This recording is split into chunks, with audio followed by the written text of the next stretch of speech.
ঘরে থাকা এক টুকরো মাংস দিয়েছে এত মজার একটা আচার বানানো যায়, আপনারা না দেখলে তো বিশ্বাসই করবেন না। হ্যালো এভরিওয়ান, আসসালামু আলাইকুম। কেমন আছেন সবাই? আজ আমি আপনাদের সাথে শেয়ার করব ব্রয়লার মুরগির মাংস দিয়ে কিভাবে লোভনীয় আচার তৈরি করবেন। তাহলে চলুন দেখা যাক। প্রথমে আমি এখানে এই যে মাংস নিয়ে নিলাম। এটা ব্রয়লার মুরগির মাংস, টুকরো টুকরো করে আমি স্লাইস করে কেটে নিয়েছি, হাড় ছাড়া। সাথে দিয়ে দিলাম লবণ, আদা রসুন বাটা 2 টেবিল চামচ।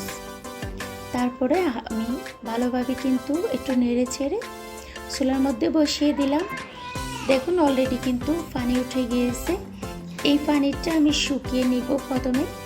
এখানে আর কোনো তেল বা কোনো মশলা অ্যাড করব না। এই যে দেখুন পানিটা একেবারে শুকিয়ে গিয়েছে। এখন আমি সাইড করে রেখে দেব। আর এখানে আমি একটা প্যান বসিয়ে দিলাম, দিয়ে দিলাম 1 কাপ সরিষার তেল। তারপরে দিয়ে দিব ভেজে রাখা চিকেনগুলো। এই চিকেনগুলোকে আমি এখন ফ্রাই করে নেব। আপনারা যদি আচারটা বছর জুড়ে সংরক্ষণ করতে চান সেক্ষেত্রে ভালোভাবে ফ্রাই করতে হবে, একেবারে মুচমুচে করে। আর আমি যেহেতু সারা বছরের জন্য কিন্তু আচারটা বানাবো না, সাথে সাথে খাওয়া হয়ে যাবে, সেজন্য কিন্তু আমি হালকা একটু ফ্রাই করেছি। এখানে দিয়ে দিলাম সরিষা বাটা আর পেঁয়াজ বাটা একসাথে বেটে রেখেছি, আর আদা বাটা রসুন বাটা 2 টেবিল চামচ। এখানে আমি কোনো গরম মশলা গোটা অ্যাড করব না। আর দিয়ে দিলাম এখানে শুকনো মরিচ 5-6টা, আর রসুনের কোষ দিয়ে দিলাম 5-6টা। দিয়ে আমি ভালোভাবে একটু সব কিছু মিশিয়ে কষিয়ে নিব। যতক্ষণ পর্যন্ত এক্সট্রা পানি না থাকে ততক্ষণ পর্যন্ত আমি কষিয়ে নিব। এই যে দেখুন কষানো হয়ে গিয়েছে। আর এখানে আপনারা শুকনো মরিচটা কিন্তু বেটে দিতে পারেন, আমি কিন্তু শুকনো মরিচের ফাঁকিটা দিয়েছি। দেখুন, আর জালের পরিমাণটা আপনারা বাড়াতে চাইলেন বাড়িয়ে নিতে পারবেন, কোনো সমস্যা নেই। আমি বেশি একটা জাল দেব না। তারপরে এখানে আমি 4 টেবিল চামচের মতো দিয়েছি। এটাই কিন্তু আমার কাছে বেশি মনে হয়েছে জাল। এখন নেড়ে ছেড়ে দেখুন আবারও কষিয়ে নিয়েছি। আর এই আচার বানানোর ক্ষেত্রে কিন্তু এক্সট্রা কোনো পানি দিতে হয় না। এই যে ভেজে রাখা চিকেনগুলো দিয়ে দিলাম, যেহেতু মশলাটা কষানো হয়ে গিয়েছে।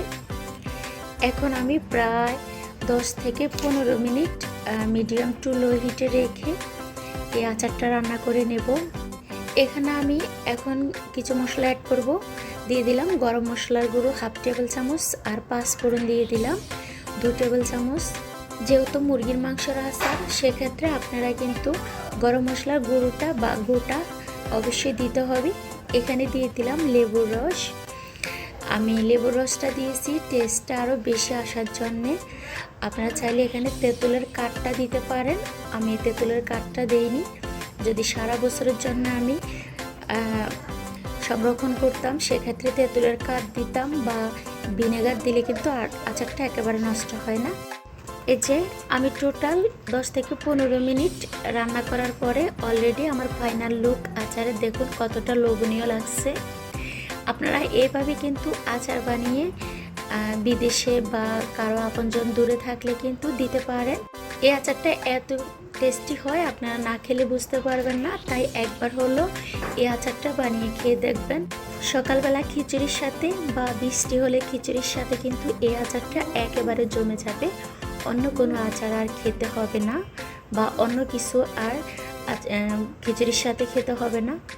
আমার ভিডিওটি কেমন লাগছে, ভালো লাগলে লাইক কমেন্ট শেয়ার করে দেবেন, নতুন হলে সাবস্ক্রাইব করে দেবেন। আজ পর্যন্ত সবাই ভালো থাকবেন। আবার কথা হবে নতুন কোনো ভিডিওর মাধ্যমে। আল্লাহ হাফেজ।